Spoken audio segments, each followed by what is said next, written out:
Hello, hello mga kaangge. Ito na naman tayo sa panibagong araw ng aking buhay. Kakatapos ko lang palang maligo dyan.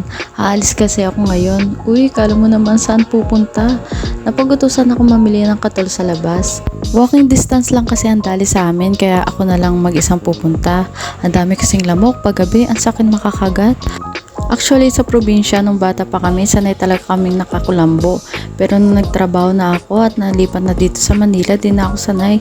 Feeling ko ang init-init pag may kulambo. Kahapon pala namili kami dito sa tindahan malapit sa amin. 10 piso isang yakap, sobrang mahal, kaya naisipan namin mamili dito sa Dali kasi mas mura nga dito. Ayan, nagdala lang pala ako ng eco bag and 120 pesos. Ang sabi katol lang ang bibilin pero sobra-sobra yung dalang pera. Ano, magpapadali na naman ba kay Daddy? Ikaw paring Daddy, nakakarami ka na sa amin. Pagpasok ko, nanguha agad ako ng katol. 19.75 lang siya dito.